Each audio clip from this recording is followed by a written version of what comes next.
I think it's a technique, and you can do all kinds of things with that technique.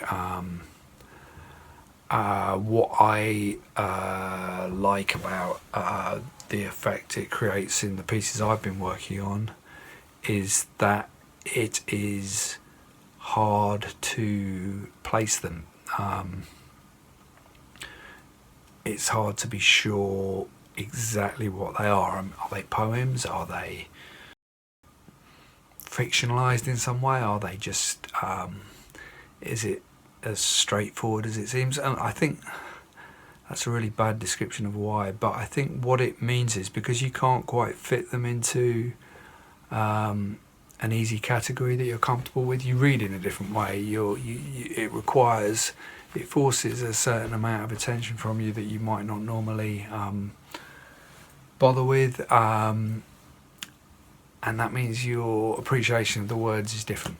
And it's I find it quite an interesting kind of process, the way in which personally reading these things, where your attention sits and how it makes you focus your attention. I think obviously when we think of collage, we think of visual art, or we might think of montage in relation to film. But I think one of the things that I noticed when I started writing non-fiction, when I wrote the book Strange Labyrinth about Epping Forest, towards the end of finishing that book, I guess I'd never written non-fiction before, so I suppose I was trying to figure out what it was that I was doing and how it worked and all that sort of thing. And one of the things that occurred to me was that I'm a big fan of a quote in a book, in a work of non-fiction, and in a sense, looking back at Strange Labyrinth, it seemed like a series of quotes collaged together and then held together by some text from me in between. And that was quite an interesting idea for me. My background, my working background in between writing has been in hip-hop. I ran a hip-hop record label for 15 years, I think. A label called Big Dada. And I'd always kept my writing and my music life quite separate, but this realisation writing Strange Labyrinth really hit me, because obviously there's an extent to which that's how hip-hop works, particularly in the sample heavy era of the early 90s. A similar process is going on. Sampling is a form of musical collaging, I guess is what I'm trying to say.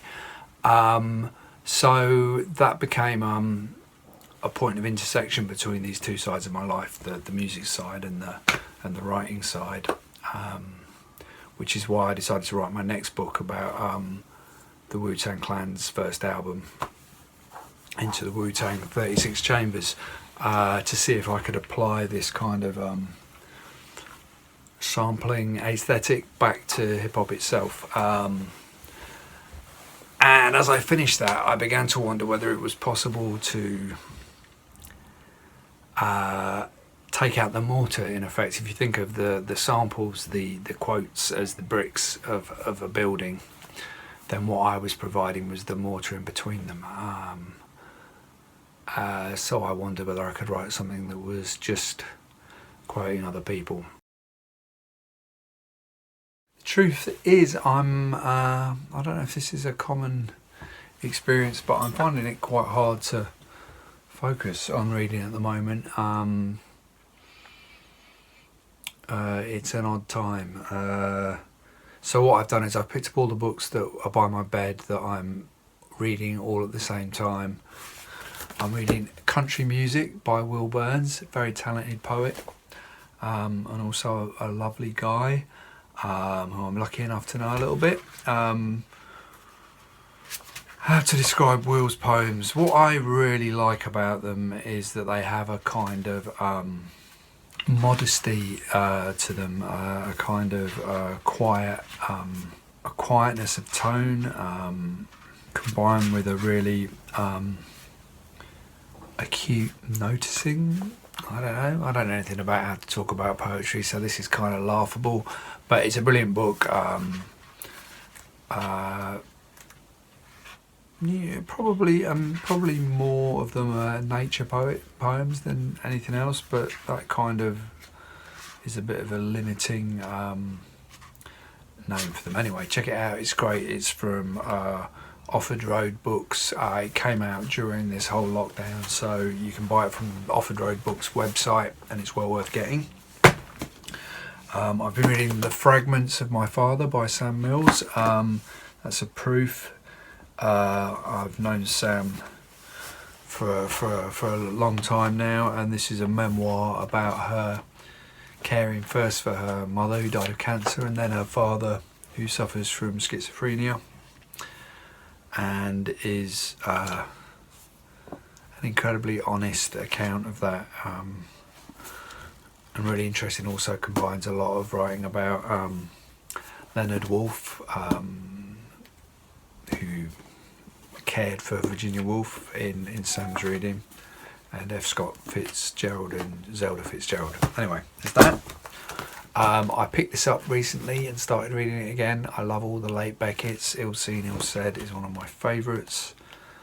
So yeah, I was just picking at it one night. I'm working my way through Lydia Davis's essays bit by bit. What can you say? It's Lydia Davis, it's great. I Remember by Joe Brainard, which I'd never read. I knew Je me souviens by Georges Perec, only in the English translation, because as you can probably tell from the way I said it, my French is dreadful. I'm a massive Perec fan, but I'd never realised that Joe did it first, and then someone told Perec about it, and he did his version of it. And yeah, it's brilliant. It's basically a series of sentences starting I remember of whatever he remembers. And then last by my bed I've got Good Listeners, Brian Hamill and Alan Warner short stories. I absolutely adore Alan Warner and everything that he writes. He's one of my favourite writers, so I got it for that reason. But Brian Hamill holds his own in this book. His stories are brilliant too, and it's a really nice little book. And it's also a kind of launch for something called The Common Breath, which I think Brian is the driving force behind, which is a really interesting online resource as well. So that's worth a look. And I think that's it. I think I'm done. Thank you if you got this far for putting up with me, and have a lovely lockdown. Stay safe and well, and yeah, that's it really. I'm just going to fade off into the window.